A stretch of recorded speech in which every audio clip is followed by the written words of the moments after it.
آلک و اصحابک یا سیدی یا حبیب اللہ۔ محترم المقام واجب العزت حضرت علامہ پروفیسر محمد عرفان صدیقی صاحب، جناب محترم المقام حضرت قبلہ علامہ پیر سید فیصل حسن شاہ صاحب، دیگر کثیر التعداد علماء کرام، بزرگان محترم، برادران عزیز، آج سیدنا ابوبکر صدیق رضی اللہ تعالیٰ عنہ کی عظمت، شان اور مناقب کے حوالے سے یہ انعقاد پذیر محفل ہے۔ اس مناسبت سے فقیر نے آپ کے سامنے سورۃ توبہ میں سے چند الفاظ تلاوت کرنے کا شرف حاصل کیا ہے۔ ان الفاظ کا ترجمہ اس طرح ہے۔ اللہ تعالیٰ فرما رہا ہے، اے دنیا والو، اگر تم سارے بھی میرے نبی کی مدد نہیں کرو گے تو میں اپنے نبی کی مدد ابوبکر صدیق کے ذریعے سے کر چکا ہوں۔ اذ اخرجہ الذین کفروا، جب میرے محبوب نبی صلی اللہ علیہ وآلہ وسلم سے، میرے نبی صلی اللہ علیہ وآلہ وسلم نے جب مکہ چھوڑا اور مدینہ کو ہجرت کی، ثانی اثنین، تو وہ دو میں سے دوسرا تھا، دو میں سے دوسرا تھا، ٹوٹل دو تھے اور دو میں سے دوسرا تھا میرا محبوب صلی اللہ علیہ وآلہ وسلم۔ اذ ہما فی الغار، اور وہ دونوں غار میں تھے۔ اذ یقول لصاحبہ، میرا محبوب اپنے یار سے کہہ رہا تھا، لا تحزن، گھبرا نہیں، ان اللہ معنا، اللہ ہم دونوں کے ساتھ ہے۔ عزیزان گرامی، پہلی بات تو یہ ہے کہ الا تنصروہ، دنیا والو اگر تم میرے نبی کی مدد نہیں بھی کرو گے تو اللہ مدد کر چکا ہے، اور اللہ کا مدد کرنا ابوبکر صدیق کے ذریعے سے مدد کرنا تھا۔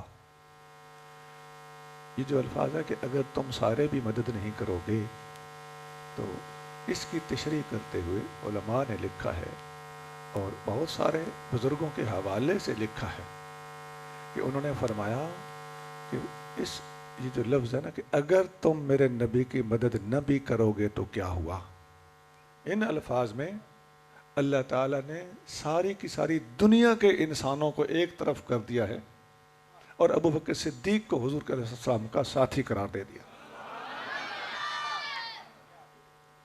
ان اللہ ضم الناس کلہم ومدح ابا بکر، اللہ تعالیٰ نے تمام کے تمام لوگوں کی مذمت بیان کر دی ہے، لیکن ابوبکر صدیق کی اللہ نے اس آیت کے اندر مدحت بیان کر دی۔ اچھا، اس کے اگلے جو الفاظ ہیں، ثانی اثنین، وہ دو میں سے دوسرا تھا۔ اہل سنت کی تمام کتابوں میں متفقہ طور پر بلا تفریق سب مفسرین نے، پوری امت نے، تمام کے تمام اہل علم نے اس پر اتفاق کیا ہوا ہے کہ وہ دو میں سے دوسرا اور غار کے اندر حضور کے ساتھ ہونے والا ایک ابوبکر صدیق ہی ہے، اس کے علاوہ کوئی نہیں تھا۔ کسی نے جھوٹ موٹ کا تکا بھی نہیں لگایا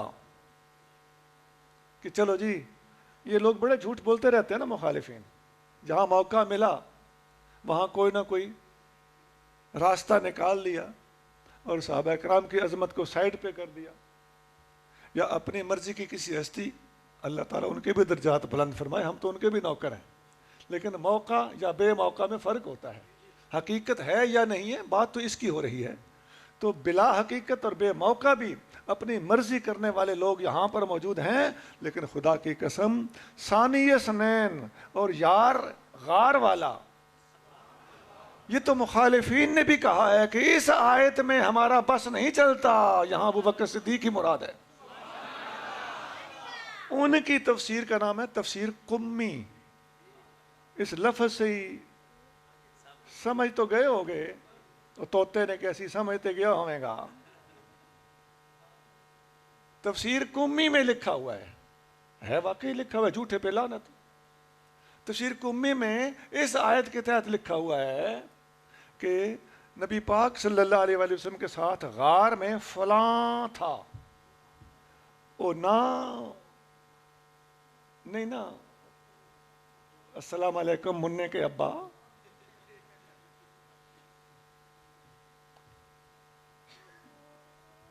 کسی کے شوہر کا نام تھا رحمت اللہ، تو بعض عورتیں شوہر کا نام نہیں لیتی. اگلے وقتوں میں ایسا ہوتا تھا تو وہ جب نماز پڑھتی تھی تو کہتی تھی السلام علیکم منع کے ابا، السلام علیکم منع کے ابا. تو یہاں بھی منع کے ابا کا نام نہیں لیا جا رہا، کہہ رہے ہیں جی غار میں فلاں تھا. بسم اللہ مہربانی شریف. غار میں فلاں تھا تو حضور علیہ الصلوۃ والسلام نے اس فلاں سے کہا کہ مجھے اس وقت انصاری جن کے پاس ہم مدینہ میں ہجرت کر کے جا رہے ہیں وہ اپنے گھروں کے صحنوں میں بیٹھے ہوئے نظر آ رہے ہیں. اس فلاں نے کہا حضور مجھے بھی دکھائیں. نبی پاک علیہ الصلوۃ والسلام نے اس فلاں کی آنکھوں پہ ہاتھ پھیرا تو اس کو بھی وہ سارے نظر آنے لگے. اس فلاں نے کہا حضور اب مجھے بھی نظر آ رہے ہیں. نبی پاک نے فرمایا واقعی نظر آ رہے ہیں؟ جی حضور نظر آ رہے ہیں. آقا نے فرمایا تم صدیق ہو. اور پھر منہ نکل ہی گیا، قلم میں سے نکل ہی گیا کہ صدیق کا لفظ. وہ سفر کر رہے تھے، پاولی محسوس نہ کرنا یہ بھی مسلمان ہوتے ہیں ایسی کوئی بات نہیں، لیکن دیہاتیوں کا ایک محاورہ ہے. وہ پاولی سفر کر رہے تھے تو راستے میں کوئی بندہ ملا. اس نے کہا بھائی تم کہاں سے آئے ہو، کون ہو؟ انہوں نے کہا جی ہم جٹ زمیندار ہیں. تو اس نے پوچھا وہ جو پیچھے چند بندے آ رہے ہیں وہ کون ہیں؟ کہنے لگے جی وہ بھی پاولین، وہ بھی لگا دی. میں دوبارہ معافی چاہتا ہوں، میرا مقصد کسی قوم پہ ایڈ کرنا نہیں ہے. عین ممکن ہے بیٹا خدا کی قسم پاولیوں میں اللہ کے ولی بھی گزرے ہیں، بڑے بڑے اولیاء کپڑا بنتے تھے. لیکن میں ایک دیہاتی انداز سے بات سمجھانے کے لیے بصد معذرت یہ بات کر رہا ہوں. یہ ان کے قلم سے نکل ہی گیا کہ فلاں فلاں کہتے کہتے بالآخر لفظ صدیق نکل ہی گیا. یہ تھی تفسیر کمی شریف. اب ذرا صدیق کی لفظ صدیق اور صدیق اکبر کے حوالے سے چند باتیں اور بھی سن لیجیے.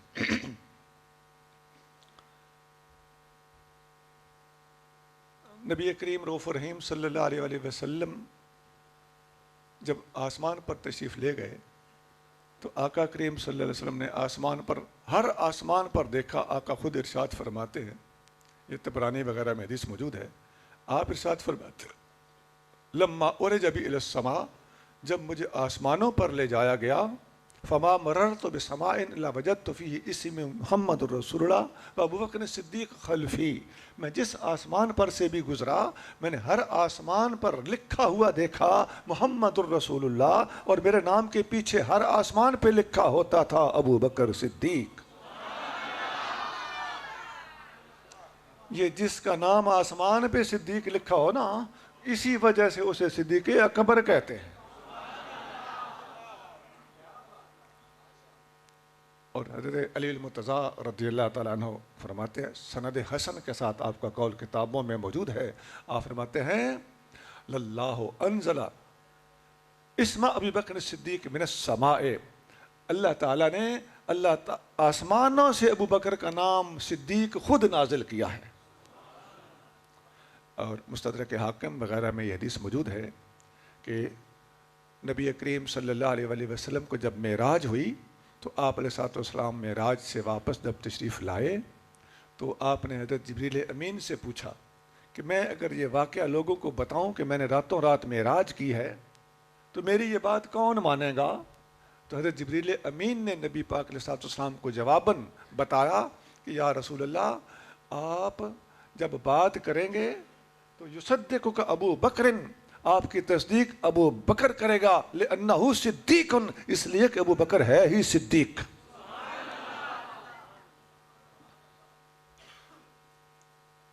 اب یہ ساری باتیں بتا رہی ہیں کہ صدیق اکبر کا صدیق ہونا آسمانوں میں لکھا ہے، آسمانوں سے نازل ہوا ہے، جبریل امین کی زبان سے آپ کی یہ لفظ استعمال ہوا ہے.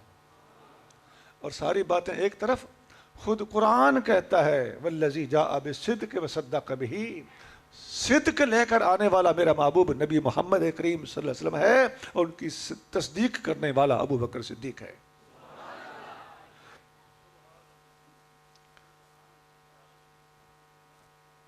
اب آئیے حضرت ابو بکر صدیق رضی اللہ تعالیٰ عنہ کی دوسری اور مزید شانوں کی طرف۔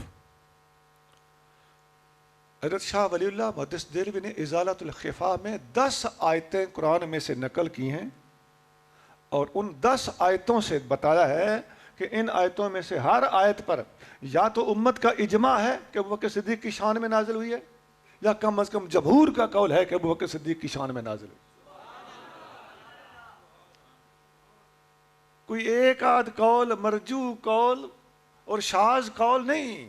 صدیق اکبر کی شان میں قرآن کے اندر ان گنت آیتیں موجود ہیں جو یا تو اجماع کے مطابق یا کم از کم جمہور کے قول کے مطابق صدیق اکبر کی شان میں نازل ہوئی۔ جیسا کہ میں نے ابھی بتایا کہ ثانی اثنین والی آیت مخالفین بھی ماننے پہ مجبور ہیں کہ ابو بکر صدیق کی شان میں اتری ہے۔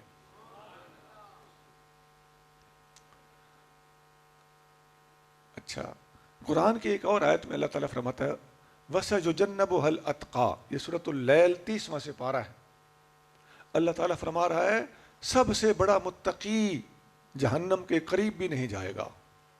یہاں بھی تمام مفسرین نے متفقہ طور پر قرار دیا ہے، 1 2 3 4 قول نہیں، اجماعاً تمام مفسرین لکھ رہے ہیں کہ اس آیت میں سب سے بڑا متقی اللہ تعالیٰ نے ابو بکر صدیق کو قرار دیا ہے۔ اب ذرا غور کیجئے، قرآن کہتا ہے الا ان اولیاء اللہ لا خوف علیہم ولا هم یحزنون الذین آمنوا وکانوا یتقون، اللہ کے ولیوں کو کوئی خوف اور کوئی غم نہیں ہوگا، اور اللہ کے ولی وہ ہیں جو ایمان لائے اور متقی بنے۔ متقی ایمان لانے اور متقی ہونے سے بندہ ولی بن جاتا ہے۔ قرآن کہہ رہا ہے تو سب سے بڑا متقی ہوگا وہ کون ہوگا؟ سب سے بڑا ولی ہوگا۔ متقی ولی ہوتا ہے تو اتقا کون ہوتا ہے؟ اتقا کہتے ہیں سب سے بڑے متقی کو، اور ہر متقی ولی ہے۔ اس پر مستقل دلائل موجود ہیں۔ ان اولیاءہ الا المتقون، قرآن کہتا ہے اللہ کے ولی ہوتے ہی وہ ہیں جو متقی ہوتے ہیں۔ تقوی کو چھوڑنے والا کبھی اللہ کا ولی نہیں ہو سکتا، چرسی بھنگی ولی نہیں ہو سکتا، بے نماز ولی نہیں ہو سکتا، اللہ سے غافل ولی نہیں ہو سکتا، بد کردار کبھی اللہ کا ولی نہیں ہو سکتا، بد زبان اللہ کا ولی نہیں ہو سکتا، اللہ کے ولیوں کو برا کہنے والا بھی اللہ کا ولی نہیں ہو سکتا۔ آج لوگ کہہ رہے ہیں ہم باپوں کو نہیں مانتے، اولیاء کو نہیں مانتے، علماء کو نہیں مانتے، سیوطی کو نہیں مانتے، نووی کو نہیں مانتے، کہتے ہیں جی میں خود سیوطی ہوں۔ تو جو لوگ اس طرح کی باتیں کرتے ہیں ان کے اپنے بارے میں پہلے سوچ لو، خدا کی عظمت کی قسم، نہ وہ باپے ہو سکتے ہیں، نہ وہ ولی ہو سکتے ہیں، نہ وہ عالم ہو سکتے ہیں۔ عالم کو پون کے رکھ دے، یہ نہیں ہو سکتا۔ اس کو استعمال کرو، یہ کسی شیطان کا ہی کام ہو سکتا ہے۔ اور ایک آدھ عالم کے خلاف بولے گا تو کوئی اس عالم سے ذاتی جھگڑا ہوگا، ہو سکتا ہے اس عالم نے کوئی غلطی بھی کی ہو، لیکن تمام عالموں اور تمام باپوں کے خلاف بولنے والا، سچ مان لو خدا کی قسم، پورے کے پورے طبقہ علماء کے خلاف بولنے والا نبی پاک کا دشمن ہوگا۔ وہ حضور کے خلاف بکنا چاہتا ہے لیکن علماء کی آڑ لیتا ہے۔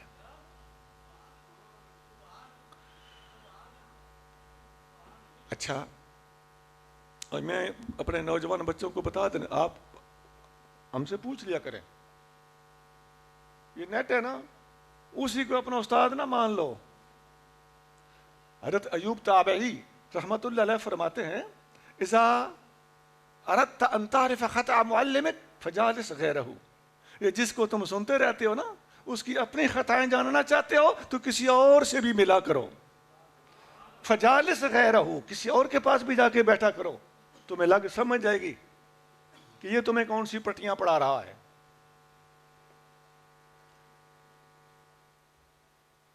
عرض کیا کر رہا تھا کہ متقی ہمیشہ، ولی ہمیشہ متقی ہوگا۔ ان اولیاءہ الا المتقون، اور خود نبی کریم صلی اللہ علیہ وسلم نے فرمایا، طبرانی میں یہ حدیث موجود ہے صغیر میں، 2 جگہ پر موجود ہے۔ نبی کریم رؤوف الرحیم صلی اللہ علیہ وآلہ وسلم سے کسی نے پوچھا، یا رسول اللہ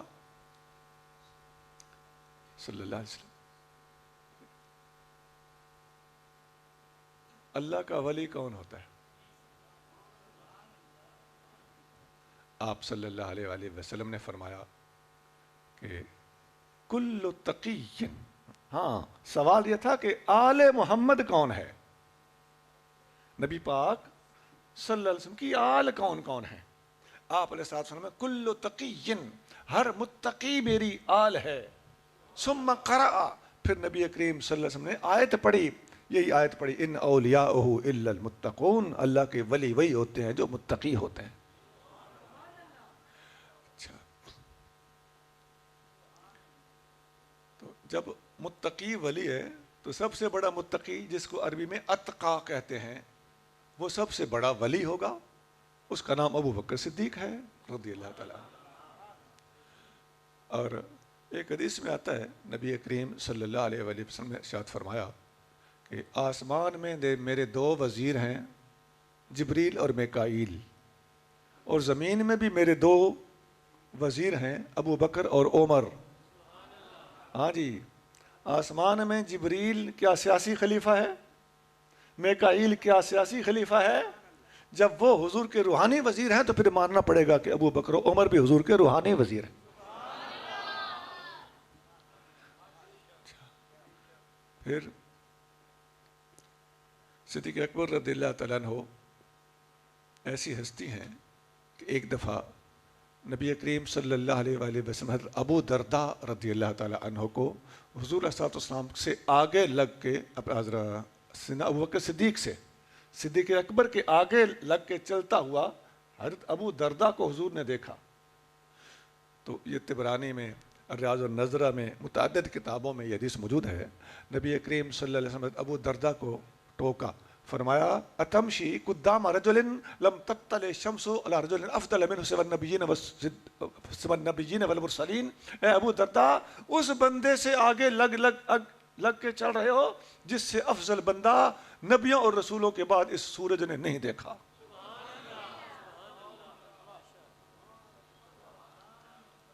اچھا،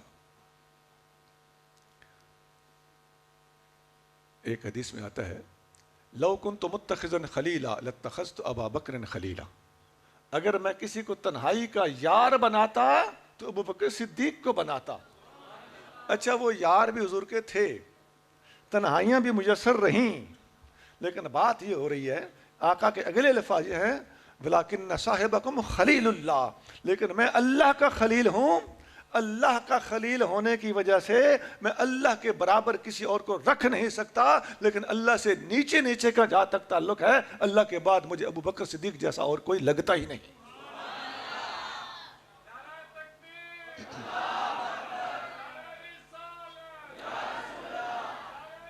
یہاں ہمارے علماء نے لکھا ہے، یا علی، یہاں ہمارے علماء نے لکھا ہے کہ جو مقام و مرتبہ اور عزت نبی کریم صلی اللہ علیہ وآلہ وسلم کو اللہ کی بارگاہ میں حاصل ہے، وہی مقام و مرتبہ نبی پاک کی بارگاہ میں ابو بکر صدیق کو حاصل ہے۔ دیکھیے کیسے محتاط الفاظ ہیں۔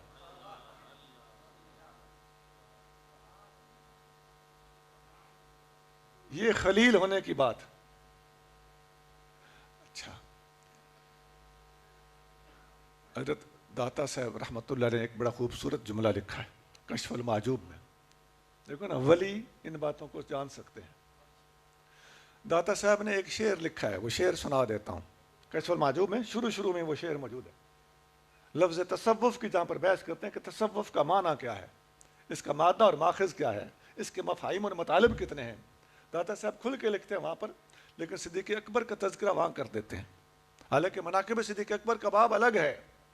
اس مقام پر تصوف کا لفظ کھولتے ہوئے داتا صاحب لکھتے ہیں کہ ان صفا الصدیق ان اردت صافیا علی التحقیق، اگر تم صحیح معنی میں تحقیق کے ساتھ کسی صوفی کا نام جاننا چاہتے ہو تو ابو بکر صدیق ہے۔ داتا صاحب لکھ رہے ہیں صوفی ابو بکر صدیق کا نام صوفی کا نام جاننا چاہتے ہو تو وہ صرف ابو بکر ہے. آج کبھی کینیڈا سے آواز آتی ہے اور کبھی لاہور سے آواز آتی ہے کہ ان میں روحانیت نہیں تھی. بد نصیبو، داتا صاحب سے آگے ہو تم نبی کریم صلی اللہ علیہ وسلم سے آگے ہو. خدا نخواستہ اپنی اوقات میں رہو. تم کون ہوتے ہو انہیں اس طریقے سے اسیس کرنے والے؟ اور ایک اور جگہ پہ داتا صاحب لکھتے ہیں، جب صدیق اکبر کے مناقب کا باب لکھتے ہیں، سب فصل لکھتے ہیں، تو وہاں پر لکھتے ہیں، فرماتے ہیں کہ ابو بکر صدیق اس امت کے شیخ الاسلام ہیں. ہاں جی، شیخ الاسلام سیاسی ہوتا ہے. مدینہ میں شیخ الاسلام ہو تو وہ سیاسی ہے، کینیڈا میں شیخ الاسلام ہو تو وہ روحانی ہے.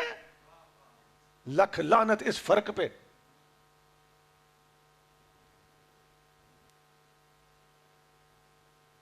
اور داتا صاحب القاب دینے کے بعد لکھتے ہیں کسرا مجال نیست، کہ قدم اندر پیش از و نہد، کسی بندے کی اس کائنات میں مجال نہیں کہ نبیوں اور رسولوں کے بعد ابو بکر صدیق سے آگے قدم رکھے. کسرا مجال نیست. کون لکھ رہا ہے؟ داتا صاحب.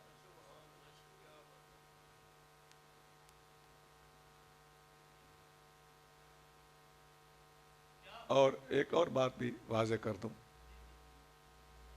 کچھ لوگوں نے صدیق اکبر کی عظمت اور افضلیت کے سامنے گھٹنے ٹیکنے کے بعد اندر کی ایرانیت جب نہیں نہ گئی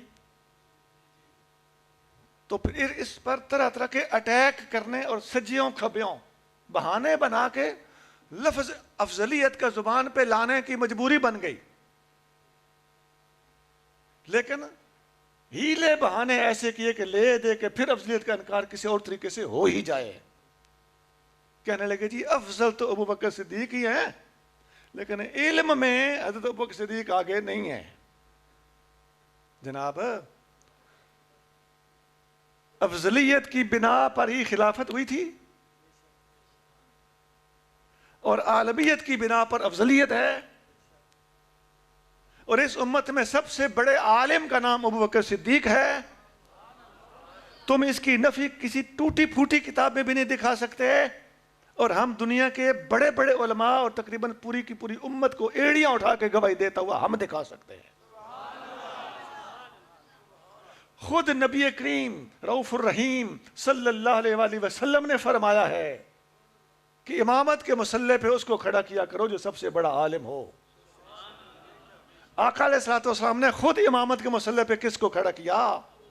ابو بکر صدیق کو.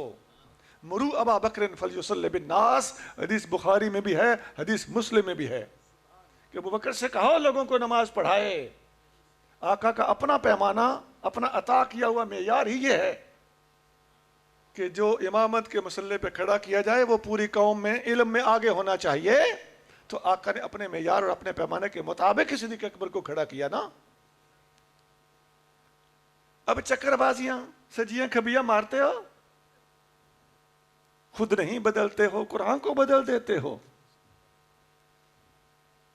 اعلیٰ حضرت عظیم البرکت رحمۃ اللہ علیہ نے لکھا ہے کہ صدیق اکبر جب سب سے بڑے متقی ہیں تو متقی علم کے بغیر ہو ہی نہیں سکتا، اور متقی ہونے کے لیے عالم ہونا ضروری ہے، تو سب سے بڑا متقی ہونے کے لیے سب سے بڑا عالم ہونا ضروری ہے.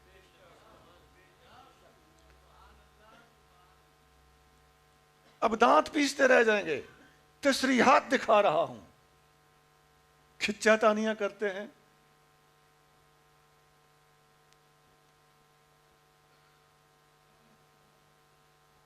ہم عبارت النص دکھاتے ہیں، اور یہ استدلال بھی اپنے دماغ سے جو کسی اور نے کیا ہی نہ ہو آج تک. اس طرح کی باتیں کرتے ہیں، آزاد تحقیقیں کرتے ہیں. دین اسلام کو چھوڑنے کا طریقہ ہی اور کیا ہو سکتا تھا کہ قرآن و سنت پر آزاد تحقیق کی جائے، جو امت نے نہیں کی، حضور نے نہیں کی، قرآن نے خود اپنی وضاحت وہ نہیں کی. ایسے آزاد لوگ دین سے آزاد ہو چکے ہیں، نبی پاک علیہ الصلوۃ والسلام سے آزادی چاہتے ہیں، بدبخت. اور یہ تو ایک دلیل ہے نا. کہ حضور صلی اللہ علیہ وسلم نے مصلی امامت پہ کھڑا کیا اور امامت کا حقدار ہوتا ہی وہ ہے جو علم میں سب سے زیادہ ہو. اور سنیے، جس وقت نبی کریم رؤوف الرحیم صلی اللہ علیہ وآلہ وسلم دنیا سے تشریف لے جانے لگے ہیں تو 3 دن پہلے آپ علیہ السلام نے خطبہ ارشاد فرمایا. آپ نے فرمایا اللہ نے ایک بندے کو اختیار دیا، اے میرے بندے دنیا میں رہنا چاہتے ہو یا میرے پاس آنا چاہتے ہو. یہ حدیث بخاری مسلم اور بے شمار کتابوں میں ہے. ان اللہ خیر عبدا بین الدنیا و بین ما عنده، اللہ نے اپنے بندے کو اختیار دیا دنیا میں رہنا ہے یا میرے پاس آنا ہے. فاختار ما عنده، اس بندے نے اللہ سے عرض کیا اللہ میں تیرے پاس آنا چاہتا ہوں. جب آقا نے یہ بات کی، حدیث تو آگے لمبی ہے، یہ بات سن کے ابو بکر صدیق رونے لگے. اب بتائیے نبی کریم صلی اللہ علیہ وسلم کے وصال سے 3 دن پہلے کوئی جنگ کا دن نہیں تھا. تمام کے تمام صحابہ موجود ہوں گے کہ نہیں؟ وہ بھی مدینہ شریف، وہ بھی مسجد نبوی اور وصال شریف سے 3 دن پہلے تمام لوگ حاضر ہیں. اور آقا علیہ الصلوۃ والسلام اس وقت فرما رہے ہیں کہ اللہ نے ایک بندے کو اختیار دیا.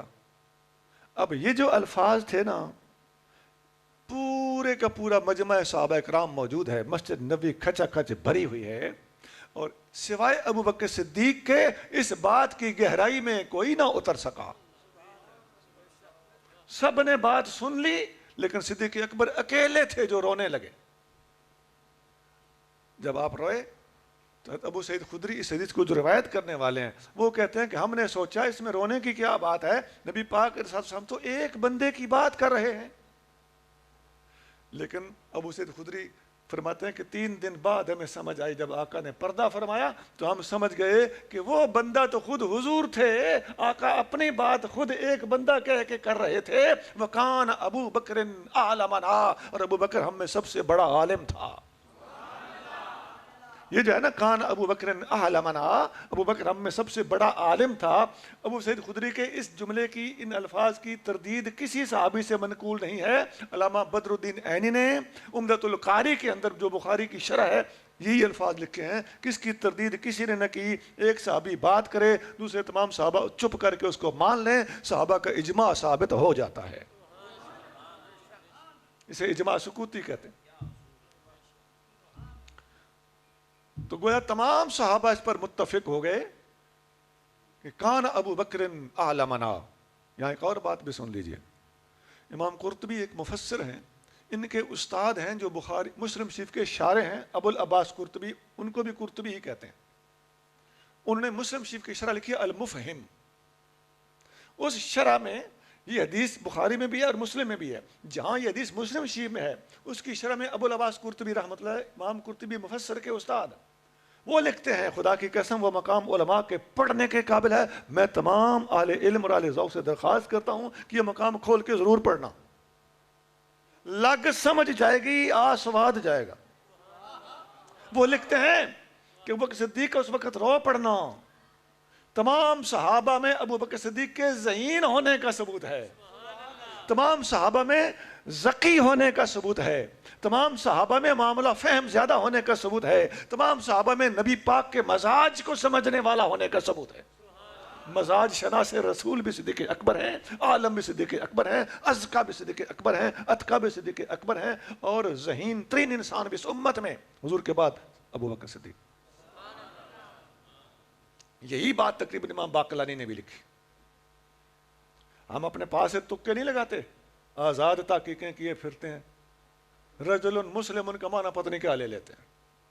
رجل پر بھی تنوین ہے اور مسلم کے ساتھ قید موجود ہے.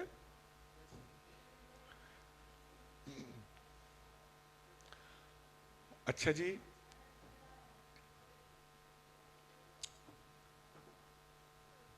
حدیث کے اگلے الفاظ جو آقا نے، وہ جو خطاب ہو رہا تھا، جب صدیق اکبر رو پڑے تو آپ علیہ الصلوۃ والسلام نے فرمایا لا تبکے یا ابا بکر، اے ابو بکر رو نہیں. ان امن الناس علی بنفسہ ومالہ ابو بکر، میرے اوپر سب سے زیادہ احسان ہم احسان کا معنی خدمت لیتے ہیں، لیکن میں لفظ سنا رہا ہوں، ان امن الناس، تمام لوگوں میں میرے اوپر سب سے زیادہ احسان کرنے والا بنفس ہی، اپنی جان قربان کرنے کے لحاظ سے بھی ابو بکر ہے، و مال ہی، اور مال قربان کرنے کے لحاظ سے بھی ابو بکر ہے۔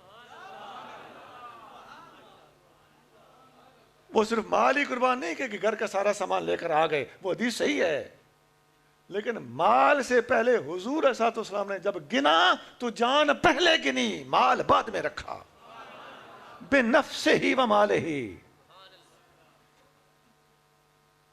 اب دلائل سے کٹ کھاؤ نا،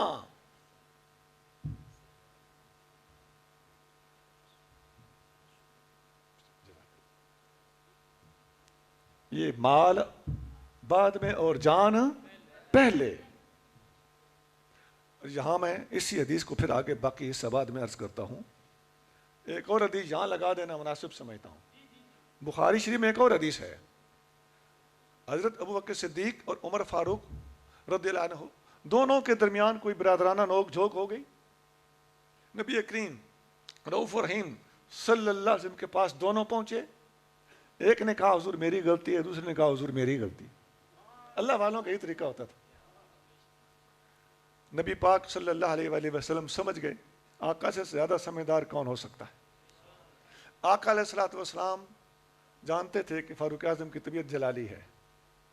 آقا علیہ الصلوۃ والسلام نے فرمایا یا ایھا الناس، یہ خطبہ ہے آقا کا، صدیق اکبر کے دفاع میں حضور خطبہ دے رہے ہیں۔ اچھا یہ خطبہ ہے، اس کا ثبوت کیا ہے؟ حدیث کے الفاظ سنیے، آقا کے الفاظ ہیں یا ایھا الناس، اے لوگو، یہ یا ایھا الناس بتا رہا ہے کہ آقا کا خطاب ہے۔ ان اللہ بعثنی الیکم، اللہ نے مجھے آپ لوگوں کی طرف رسول بنا کے بھیجا، وقلتم کذبتا، سب لوگوں نے میرے منہ پہ کہا کہ آپ جھوٹ بولتے ہو، معاذ اللہ۔ وقال ابو بکر صدقہ، اور ابو بکر میری غیر موجودگی میں لوگوں سے بحث کرتا تھا، میرا محبوب سچا ہے۔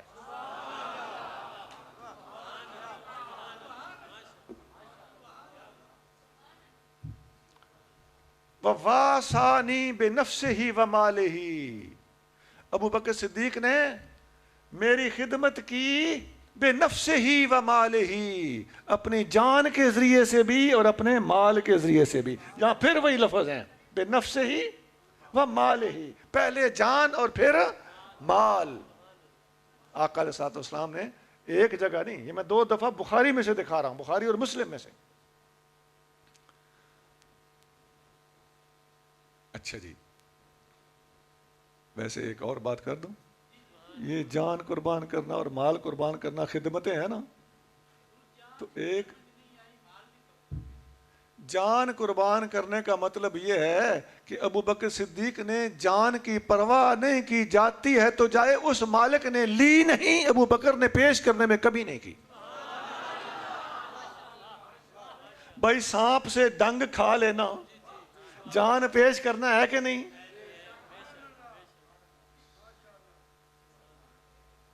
جان تو قربان کر دی، اللہ نے نہیں لی، وہ ایک الگ بات ہے۔ اور سنیے، ایک حدیث میں آتا ہے، یہ بھی بخاری وغیرہ میں حدیث ہے، نبی کریم رؤوف الرحیم صلی اللہ علیہ وآلہ وسلم نے مسجد حرام میں ایک دفعہ قدم مبارک رکھا، آگے 7-8 کافر بیٹھے ہوئے تھے، وہ سارے کے سارے اٹھ کے کھڑے ہو گئے اور نبی پاک صلی اللہ علیہ وسلم سے سوال کرنے لگے کہ آپ ہمارے بتوں کو برا کہتے ہو؟ نبی پاک صلی اللہ علیہ وسلم نے کسی کمزوری کا مظاہرہ نہیں کیا، کسی خوف کا مظاہرہ نہیں کیا، اتنے سارے کافر سامنے کھڑے ہیں، آقا تنے تنہا ہیں، آقا نے فرمایا ہاں میں تمہارے بتوں کو برا کہتا ہوں۔ سونا، حالات پہ نظر رکھو، آج لوگ لندن کے اندر کہیں ویمبلے ہال میں کھڑے ہو کے کہہ رہے ہوتے ہیں تم رام رام کرو، میں اللہ اللہ کرتا ہوں، تم بھگوان بھگوان کرو، تم یسو یسو کرو، اور تم مہاتما مہاتما کرو۔ ایسا ہے، کوئی جھوٹ نہیں میں بول رہا، جھوٹے پہ تو لعنت ہوتی ہے، کھول کے دیکھ لو نیٹ۔ آقا علیہ الصلوۃ والسلام نے صاف کہا تمہارے بتوں کو غلط کہتا ہوں، یہ نہیں کہا کہ تم کوئی نہیں ہو، تم اللہ اللہ، تم میں اللہ اللہ کرتا ہوں، تم بت بت کرتے رہو۔ آقا علیہ الصلوۃ والسلام نے ایسی کوئی لچک نہیں دکھائی۔ یہ بڑے توحیدی اور وحدت جاہلانہ باتیں کرتے ہیں. یہ سارے ایچ پہ چھوڑو, در مصطفیٰ پہ آؤ. جس کو کنارہ نہیں ملتا وہ الحاد اور ارتداد کی نظر ہو جاتا ہے. کنارہ سنت مصطفیٰ ہے. اس سے پہلے ایک بے وقوفانہ دور آتا ہے, اس کی کوئی ویلیو نہیں اللہ کی بارگاہ میں. لے دے کہ تمہیں خدا کی قسم کام آئیں گے تو ساری کے وقت کے 2 نفل کام آئیں گے. مان لو میری بات, تجربہ کار بات کر رہا ہے. دنیا میں بہت لوگ ہیں جنہوں نے ساری لچ لفنگ دیکھی ہوئی ہے, لیکن خدا کی قسم اگر قرار نصیب ہوا ہے تو مصطفیٰ کے قدموں میں نصیب ہوا ہے.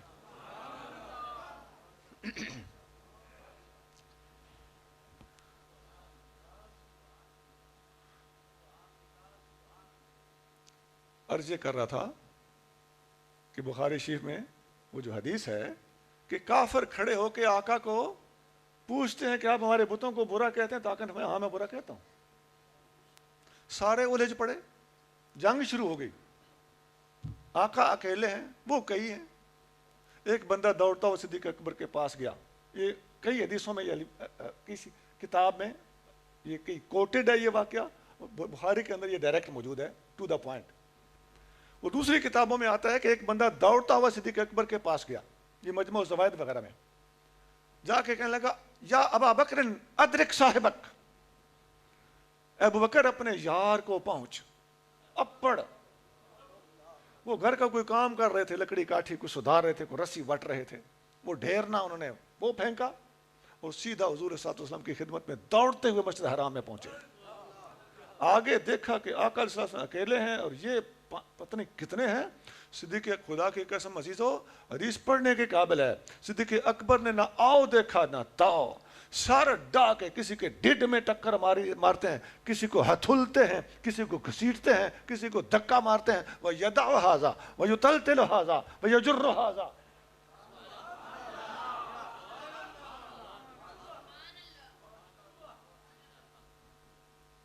وہ پریشان ہو گئے, ہمیں ٹکر کون گیا ہے. ایک نے انہی میں سے ایک نے کہا کون سانو ٹکر گیا ہے, وہ یہ ہے کون. چونکہ آپ سر ڈا کے لگے ہوئے تھے, وہ پہچانے نہیں جا رہے تھے ان سے. ایک نے کہا یہ ہے کون. دوسرا جس نے پہچان لیا تھا وہ کہنے لگا ہوا ابن ابی قحافہ مجنون, یہ ابو قحافہ کا بیٹا ابو بکر ہے, اپنے یار کا دیوانہ ہے. ابن ابی قحافہ مجنون.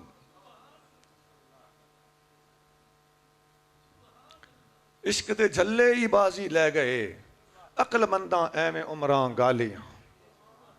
یہاں چلتا ہی عشق ہے. اللہ تعالیٰ تجھے اور مجھے ابو بکر عمر عثمان علی والا عشق عطا کرے.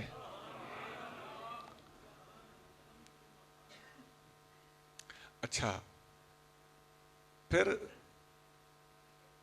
صدیق اکبر رضی اللہ تعالیٰ عنہ اپنے محبوب صلی اللہ علیہ وسلم کو وہاں سے لے کے باہر تشریف لائے, اور 2 ہستیاں کئی لوگوں کے ہاتھوں سے کے سامنے کامیاب ہو گئے. ان سب کو مار بھگایا اور ڈھا دیا. اور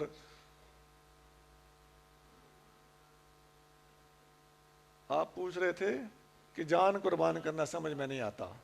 یہ جان قربان کرنے کا ایک اور واقعہ ہے. اللہ نے نہیں لی, صدیق اکبر نے. عزیزان گرامی, حضرت علی المرتضیٰ رضی اللہ عنہ اپنا ارشاد اسی مجمع الزوائد حدیث نمبر 14333 14333 اس میں موجود ہے. مرتضیٰ کریم رضی اللہ تعالیٰ فرماتے ہیں کہ جس وقت ابو بکر, یہ بخاری میں واقعہ نا لیکن مجموع الزوائد میں مولا مرتضیٰ کا فرمان بھی ہے. آپ فرماتے ہیں جس وقت ابو بکر صدیق حضور کی خدمت میں اس طرح جان قربان کر رہے تھے تو آپ قسم اٹھا کے فرماتے ہیں اللہ کی قسم کوئی بندہ حضور کا دفاع کرنے کے لیے اس وقت آگے نہیں بڑھا سوائے ابو بکر صدیق کے. دیکھو میں نے حدیث صحیح سند حسن کے ساتھ یہ حدیث موجود ہے, میں نے نمبر تک بتا دیا. اور سنیے, سیدنا علی المرتضیٰ رضی اللہ عنہ فرماتے ہیں کہ جب جنگ بدر میں نبی پاک علیہ السلام کے لیے عرشہ تیار کیا گیا کہ آقا یہاں تشریف فرما ہوں گے، باقی فوج میدان میں لڑے گی۔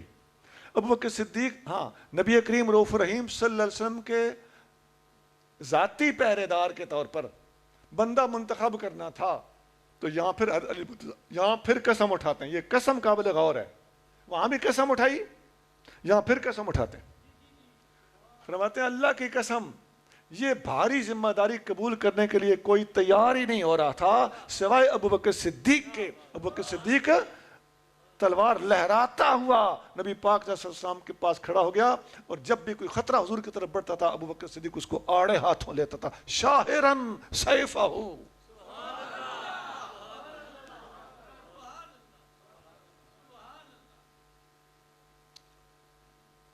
اچھا جی،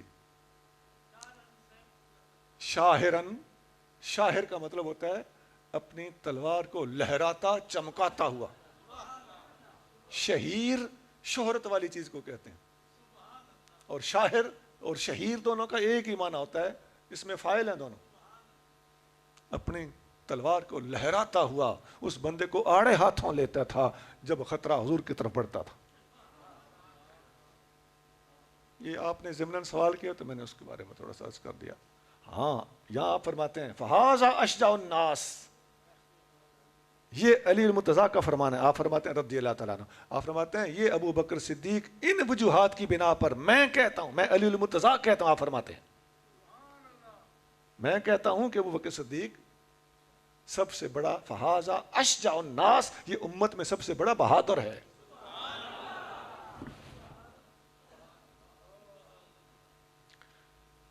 ایسے عزیزان گرامی، آج سے 7 8 10 12 15 سال پہلے تک صدیق اکبر کی شانیں بیان ہوتی تھی، صرف شانیں بیان ہوتی تھی، لیکن جب ہم نے دشمنان اسلام کو دلائل اسلامیہ کے خلاف ہرزہ سرائیاں کرتے ہوئے دیکھا تو ہمیں یہ دلائل جو کوئی پردہ خفا میں نہیں تھے لیکن اسٹیجوں پہ بیان نہیں ہوتے تھے کسی سازش کے تحت، تو ہم نے سیاستہ کے اندر، بخاری مسلم کے اندر، مجموع الزوائد کے اندر وہاں سے اٹھا کے صرف ہمارا قصور اتنا کہ ہم یہ دلائل دنیا کے سامنے کر رہے ہیں۔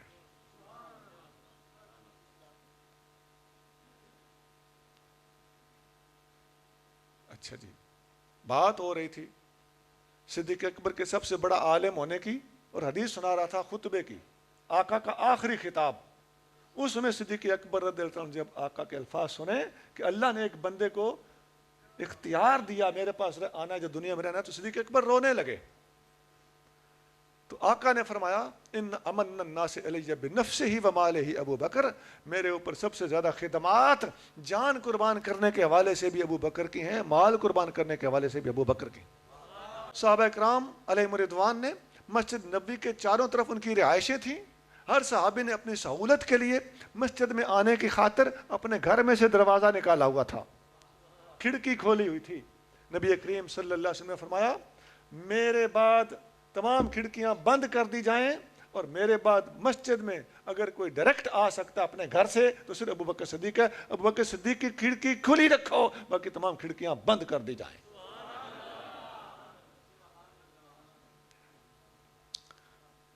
اب یہ بخاری مسلم میں الفاظ ہیں، اب یہ کھڑکی کیوں بند کرائی گئی، باقی تمام کھڑکیاں کیوں بند کرائی گئی، ایک کھڑکی کیوں کھلی رکھی گئی؟ وہی مرو ابا بکر فلیصلی بالناس، ابو بکر سے کہو لوگوں کو نماز پڑھائے۔ تمام شواہد تصریح کے ساتھ موجود ہیں۔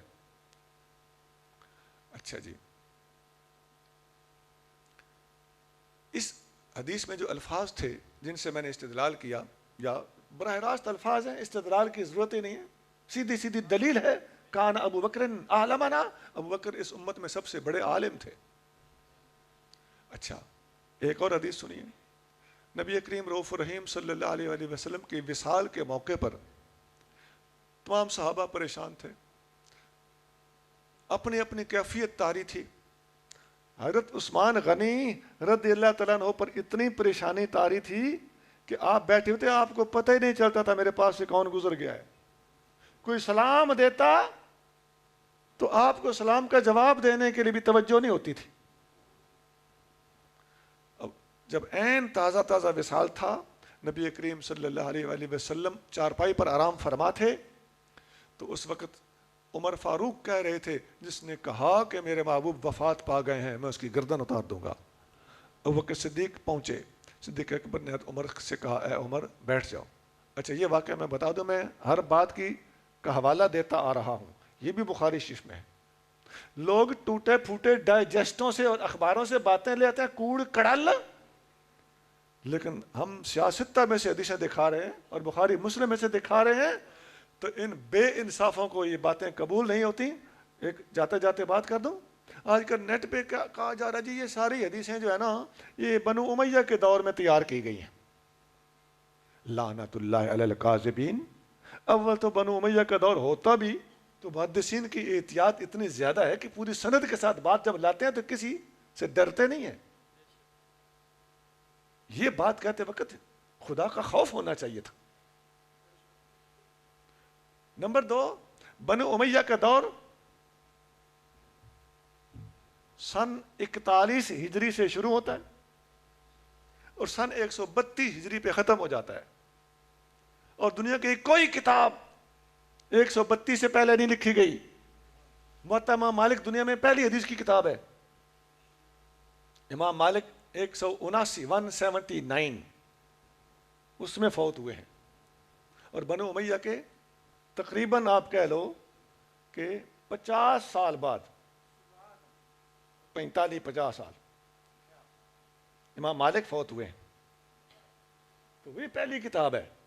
تو یہ امام مالک پہلی کتاب ہے. اس کے بعد مصنف عبدالرزاق, ابن ابی شیبہ, موطا امام محمد, مسند شافعی, مسند امام احمد بن حنبل, کتاب السنہ, اور سیاستہ تو ہیں ہی 3 صدی کی. یہ ساری حدیث کی کتابیں بنو عباس کے دور میں لکھی گئی ہیں.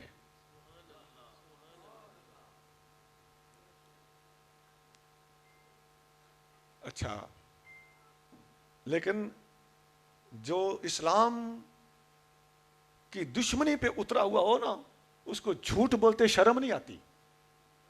کیا کر لے گا کوئی, یہی ہے نا. یہ ان لوگوں کو, بھائی تمہارا بہت کچھ ہوگا, قیامت آنی ہے, کرنے والے تمہارا کر لیں گے. پوری امت کا حدیث کی کتابوں سے اعتماد اٹھانا چاہتے ہو, تمہارا تو اٹھ چکا ہے. تم کتب ستہ کو نہیں, کتب اربع کو مانتے ہو جو ایرانیوں کی ہیں. خدا کی قسم یہ وہ لوگ ہیں, حلف ایسے نہیں اٹھایا جاتا, تسلی دے رہا ہوں. بالکل یہ ایرانی لوگ ہیں. اور روپ کیا ہے, ڈھونگ کیا ہے, کہیں خود کو چشتی شو کرتے ہیں, کہیں خود کو قادری شو کرتے ہیں. اب عوام بیچاروں کی بلا جانے کہ یہ ہمیں تشکیک میں مبتلا کر رہا ہے. پوری امت نے گواہی دی ہے, نبی کریم صلی اللہ علیہ وسلم نے خود فرمایا ہے کہ جو لوگ اس طرح کی باتیں کریں, متشابہات کی باتیں کریں, اور لوگوں کو شکوک و شبہات میں ڈالنے کی کوشش کریں, سمجھ جاؤ کہ یہ وہی لوگ ہیں جن کے بارے میں اللہ تعالیٰ سورۃ آل عمران کے آغاز میں میری امت کو متنبع کیا ہے.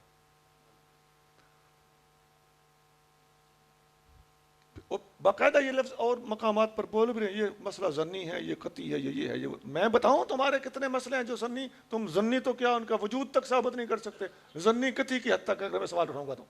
لیکن ہم ان کو مانتے ہیں کیونکہ ظنی قطعی سے کے جھگڑے میں ہم اتنا اس بارے میں الجھتے نہیں ہیں. تمہارے دلائل تو قادیانی پکڑ لیں گے تو وہ بھی ڈٹ جائیں گے تمہارے خلاف, ہمارے خلاف. قطعی ظنی ثابت کرو. قادیانی کے ہمارے کتنے اختلافی مسئلے ہیں جو تم سے زیادہ ٹانگ اڑا سکتے ہیں, لیکن انہیں اسلام کے دفاع سے کوئی غرض نہیں. لیکن ہم جس طرح تمہارا منہ توڑتے ہیں, ہم قادیانیوں کا منہ توڑنا بھی جانتے ہیں. یہ میں صرف الزامی حد تک بات کر رہا ہوں, ورنہ قادیانیوں کے پلے کاکھ نہیں ہے. ہمارے مسائل قطعی ہیں, ختم نبوت بھی قطعی ہے, حیات مسیح بھی قطعی ہے.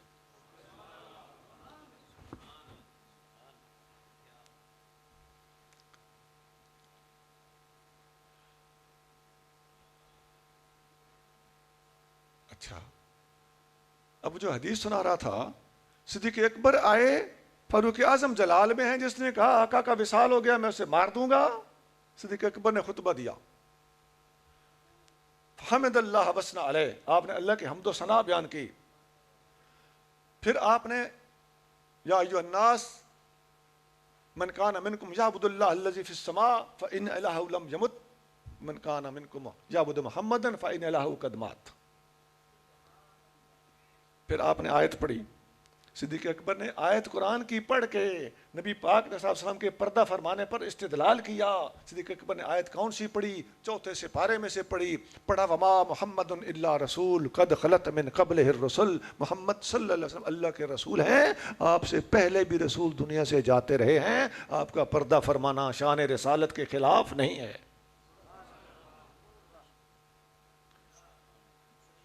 اب حضرت عبداللہ بن عباس اس حدیث کو روایت کرتے ہیں، حدیث بخاری میں ہے. عبداللہ بن عباس رضی اللہ تعالیٰ عنہ فرماتے ہیں لَكَأَنَّ النَّاسَ لَمْ يَكُونُوا يَعْلَمُونَ أَنَّ اللَّهَ أَنزَلَ هَذِهِ الْآيَةَ حَتَّى قَرَأَهَا أَبُو بَكْرٍ فَتَلَقَّاهَا النَّاسُ مِنْ أَبِي بَكْرٍ. جب صدیق اکبر نے یہ آیت پڑھی، ابن عباس اہل بیت میں سے رضی اللہ تعالیٰ عنہما، آپ فرماتے ہیں کہ ایسے لگتا تھا کہ آج تک لوگوں کی توجہ اس آیت کی طرف نہیں تھی، حتیٰ کہ ابو بکر صدیق نے یہ آیت پڑھی اور لوگوں نے ابو بکر صدیق سے یہ آیت سیکھی.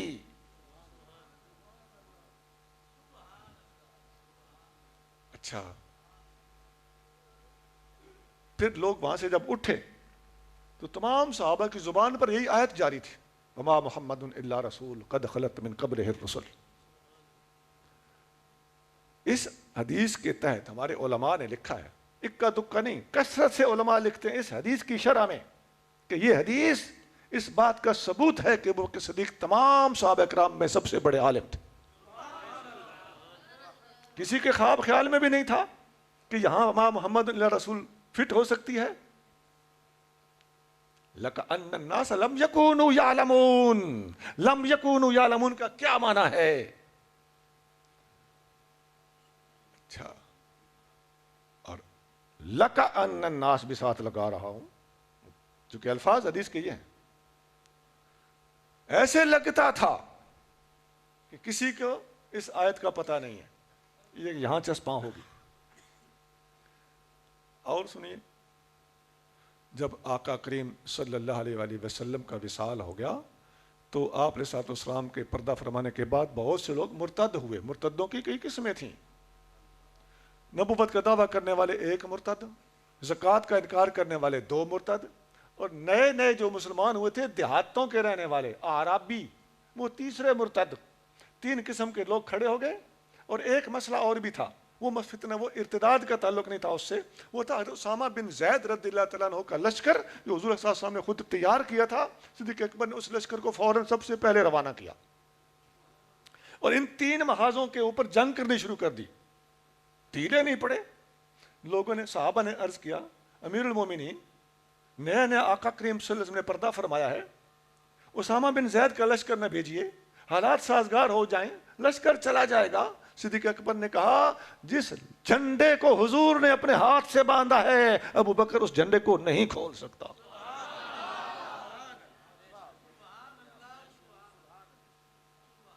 اور اگر مجھے یقین ہو کہ مدینہ خالی ہو جائے گا اسامہ کا لشکر بھیجنے کے بعد اور میں ابو بکر ادھر اکیلا رہ جاؤں گا اور مجھے بھیڑیے پھاڑ کے کھا جائیں گے، پگیاڑ کھا جائیں گے، تو میں پھر بھی اسامہ کا لشکر ضرور بھیجوں گا، اس لیے کہ اس کو میرے آقا نے تیار کیا. ایک ایک لفظ تولنے کے قابل ہے.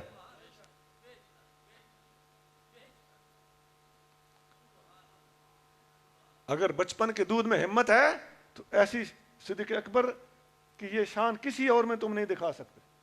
دکھا سکتے ہو تو دکھاؤ. ہاں، شان ہے سب کی اپنے اپنے مقام میں مسلم ہے. ہمیں یہ ساتھ کلیئر کرنا پڑتا ہے کیونکہ بدگمانیاں بہت ہوتی ہیں.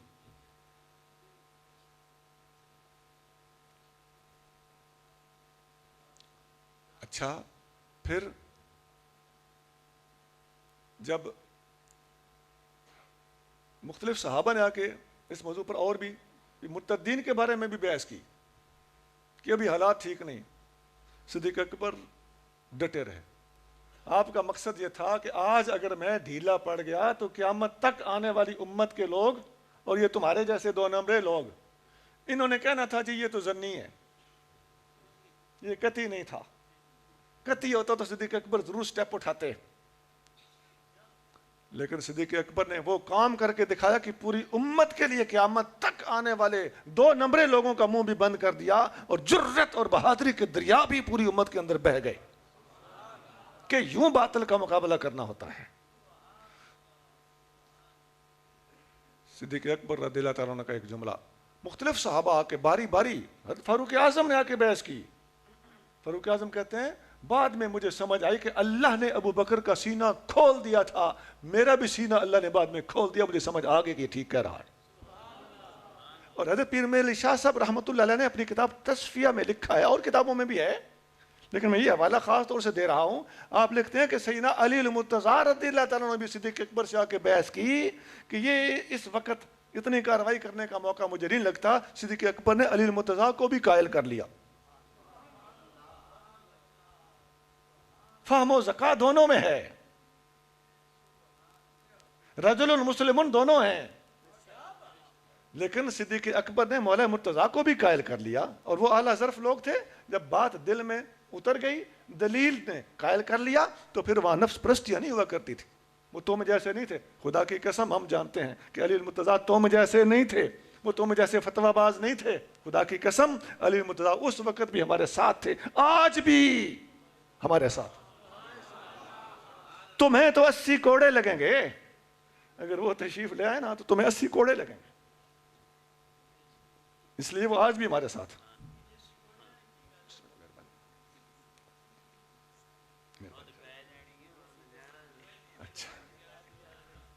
سبحان ربک رب العزت عما یصفون وسلام علی المرسلین والحمد للہ رب العالمین۔